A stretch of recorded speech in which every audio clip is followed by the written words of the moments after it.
आचार्य श्री महाश्रमण की विदुषी शिष्या साध्वी जिनरेखा, साध्वी राकेश कुमारी आदि थाना 9 के संदिग्ध में एवं अखिल भारतीय तेरापंथ महिला मंडल के मार्गदर्शन में जैन श्वेतांबर तेरापंथ महिला मंडल मुंबई द्वारा 11 अप्रैल को 360 डिग्री इम्पैक्ट महाराष्ट्र स्तरीय प्रबुद्ध महिला सम्मेलन का शानदार आयोजन किया गया। इस अवसर पर महिला मंडल की राष्ट्रीय अध्यक्षता नीलम सेठिया तथा महामंत्री मधु देरा सरिया विशेष रूप से उपस्थित रही। कार्यक्रम की मुख्य वक्ता सुनीता संचेती थी तथा विशिष्ट अतिथि के रूप में मीरा भाईंदर की विधायक गीता जैन उपस्थित हुई। कार्यक्रम की शुरुआत साध्वी ने नमस्कार महामंत्र के साथ किया। तत्पश्चात राष्ट्रीय अध्यक्षता नीलम सेठिया ने कार्यक्रम का आगाज किया और उसके बाद महिला मंडल की बहनों ने मंगलाचरण प्रस्तुत किया। स्वागत भाषण तेरापंथ महिला मंडल मुंबई की अध्यक्षता रचना हिरण ने किया। स्वागत के स्वर में अखिल भारतीय तेरापंथ महिला मंडल की पूर्ण अध्यक्षता कुमुद कचरा ने अपना संबोधन किया। साध्वी वृद्ध ने सुरमधुर गीतिका प्रस्तुत की। पूर्ण कार्यक्रम के संचालन महिला मंडल मुंबई की मंत्री अलका मेहता ने की। नीलम सेठिया, प्रेसिडेंट अखिल भारतीय तेरापंथ महिला मंडल। तेरापंथ क्या है? तेरापंथ जैन धर्म, जो जैनिज्म आप सब जानते ही है, उसका एक विंग है, उसका एक धर्म संप्रदाय है तेरापंथ, जो वर्तमान में आचार्य श्री महाश्रमण जी हमारे गुरु हैं और उनके दिशा निर्देशन में ये तेरापंथ जैन धर्म संघ फल फूल रहा है। इसमें महिला मंडल क्या भूमिका है? महिला मंडल किसी भी संप्रदाय में मैं समझती हूँ कि महिला मंडल की एक अहम भूमिका होती है और वैसे ही तेरापंथ के अंतर्गत अखिल भारतीय तेरापंथ महिला मंडल की एक विशेष भूमिका है, जो स्पिरिचुअल, आध्यात्मिक और सोशल दोनों ही एक्टिविटीज़ को एक साथ रखते हुए महिलाओं के चहुमुखी विकास के लिए काम करता है। एजुकेशन से नहीं, वो सामाजिक, वो कवि हो सकते हैं, साहित्यकार हो सकते हैं और अपना एक्टिविस्ट हो सकते हैं, कुछ एक जो विशेष चिंतन रखते हैं समाज के लिए, ऐसे लोग आज मुंबई में यहाँ पर कांदिवली भवन में एकत्रित हुए हैं, जो मुख्यतः तलाक की समस्या आज बहुत विकराल रूप ले चुकी है, उस पर हम यहाँ चिंतन करेंगे इस इम्पैक्ट 360 डिग्रीज़ में। तो जो चिंतन आएगा वो हम अपनी 500 शाखाओं में फैलाएंगे कि ये तलाक की समस्या क्यों है और कैसे दूर किया जा सकता है। इसकी जो जड़ है जेंडर बायस, क्योंकि आज बहुत सारे प्रश्न आए जिसका ये जवाब बनता है कि आपने पूछा महिलाओं का जो उत्पीड़न है, वो इकोनॉमिक डिसबैलेंस होना सबसे बड़ी बात है, क्योंकि एक समय था जब पुरुष कमाता था और महिला सिर्फ बैठकर खाती थी, लेकिन आज वो समय है जब पुरुष भी कमा रहा है, महिलाएं भी कमा रही है, तो महिलाएं खुद को ऑब्वियसली समझने की बात नहीं है, लेकिन जब दोनों इक्वल रूप से कमा रहे हैं, महिला घर भी देख रही है, तो ये समस्या आ गई है, क्योंकि महिला अब झुकना नहीं चाहती है। यहाँ से ये तलाक की समस्या उत्पन्न होती है। तो इसमें डीप जाकर, डीप रूट कॉजेज़ निकालकर इसके कारण और इसके निवारण जानेंगे हम इस इम्पैक्ट 360 डिग्री सेमिनार में।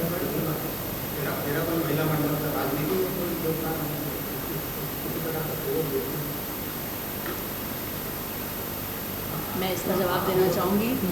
मैं रचना हिरन, अध्यक्ष तेरापंथ महिला मंडल मुंबई। राजनीति में अगर महिलाएं आना चाहे वो तेरापंथ की जिसकी आप बात कर रहे हैं, तो इसमें कोई अतिशयोक्ति नहीं होगी कि वो एक अच्छे मुकाम को हासिल कर सकती है, लेकिन अभी तक हम उसमें नहीं आए हैं। लेकिन काफ़ी एरिया में कोई बहनें इस क्षेत्र में भी आगे आई है। और अगर जिस दिन तेरापंथ धर्म संघ की बहनों ने ये ठान लिया कि हमें भी राजनीति में आकर के आगे बढ़ना है, तो डेफिनेटली वो भी कभी प्रतिभा पाटिल भी बन सकती है और बहुत ही ऊंचे स्थान पर अपना एक मुकाम हासिल कर सकती है। लेकिन जहाँ हम देखते हैं कि काफ़ी बार राजनीति में बहुत विरोधाभास होता है, काफ़ी अप्स एंड डाउन्स होता है, साम दाम दंड भेद सब अपनाना पड़ता है, लेकिन जैन धर्म का जो सिद्धांत है उसके अनुरूप अगर हम कार्य करने की सोचते हैं, तब वह सिद्धांत हमारे थोड़े अनुकूल अगर नहीं बैठते हैं, तो हम लोग थोड़ा सा उसमें पीछे रह जाते हैं, अपनी सोच को थोड़ा वहाँ हम स्टॉप कर लेते हैं। लेकिन ऐसा नहीं है।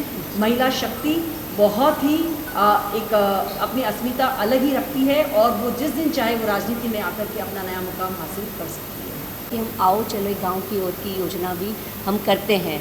उस योजना के अंतर्गत हमारा उद्देश्य ही यही है कि गांव के जो लोग हैं उनको सामाजिक दृष्टि से उत्थान करना, उनका जो लाइफस्टाइल है उसको ऊपर उठाना। तो गांव में केवल पुरुष नहीं होते, हमारा जो मेन फोकस होता है वो स्त्रियों पे होता है, क्योंकि हमारी महिलाओं की एनजीओ है। तो हम महिलाओं के पास जाते हैं, गांव की महिलाओं के पास, क्योंकि जनरली जो आर्थिक दृष्टि से कमज़ोर होती महिलाएं, उनमें देखा गया है कि वो कमाई करती है लेकिन उसके हस्बैंड जो होते हैं वो शराब पीते हैं, जनरली ये बात बता रही हूँ, और महिलाओं का उत्पीड़न होता है। तो हम उन महिलाओं को प्रशिक्षण देते हैं, उनको पाँव पे खड़े होने का तो प्रशिक्षण देते ही हैं, आर्थिक दृष्टि से वो उनको हम अलग अलग तरह से प्रशिक्षण दे के ऊपर उठाने की कोशिश करते हैं। साथ में उनको हम आत्मशक्ति विकास करने का, कि अपनी सक्षमता को कैसे, पुरुष जब उनके ऊपर उत्पीड़न करता है तो अपने आप को कैसे पावरफुल बनाना, शरीर की दृष्टि से नहीं लेकिन अपने एक आत्मविश्वास की दृष्टि से उसे कैसे लड़ना, वो हम उनको प्रशिक्षण देते हैं। कई महिलाएं जो आर्थिक दृष्टि से कमज़ोर होती है, वो शराब वगैरह भी, अगर उनको नशा है तो हम उनसे भी उनको छुड़ाने की कोशिश करते हैं, उनको वो प्रशिक्षण। कहने का मतलब ये कि उन महिलाओं को भी हम हर दृष्टि से सक्षम बनाने की कोशिश करते हैं, ताकि कोई भी महिलाएं शारीरिक दृष्टि से कमज़ोर ना रहे और जो शोषण होता है उनसे वो बचने का प्रयास करें। कि हमारे महिला मंडल की इस देश विदेश में एक विंग भी है जो हमारे अंतर्गत चलती है, कन्या मंडल की विंग, और उसमें हमारे देश भर की जो बेटियां हैं उनका ये विंग चलता है, और जहाँ पर उन बेटियों को एम्पावर किया जाता है, जिसके अनुरूप हमारे जो भी आगे लाइफ में प्रॉब्लम्स आते हैं उनको लड़ने की शक्ति उनमें दी जाती है। और ऐसी एम्पावरमेंट का कार्य कन्याओं के बचपन से ही उनके लिए किया जाता है।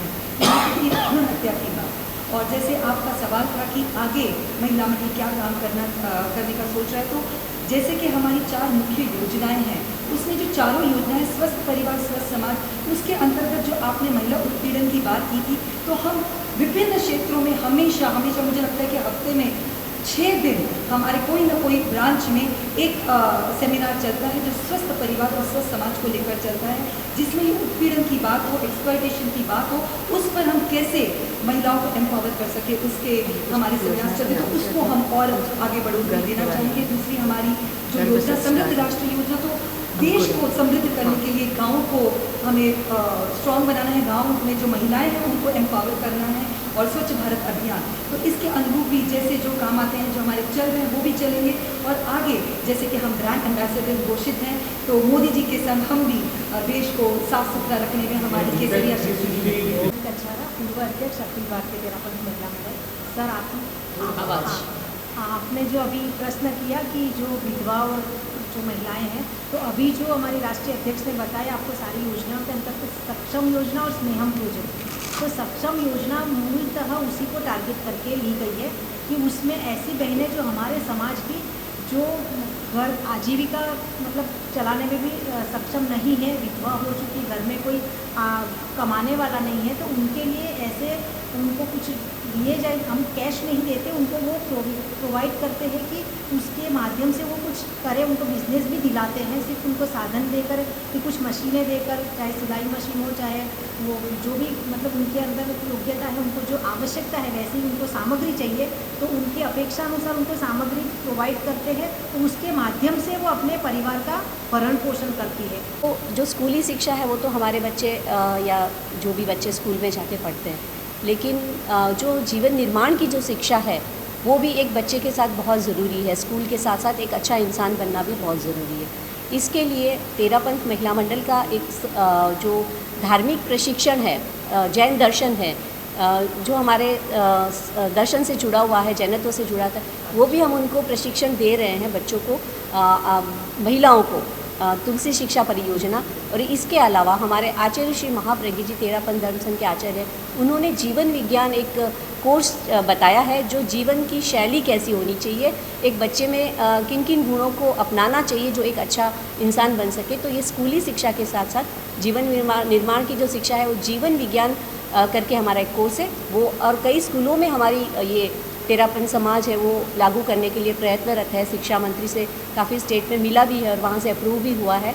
तो जो मोरल प्रशिक्षण है वो इस जीवन विज्ञान के द्वारा भी दिया जा रहा है। आप देख रहे हैं सक्षम न्यूज इंडिया, सबसे पहले सबसे तेज।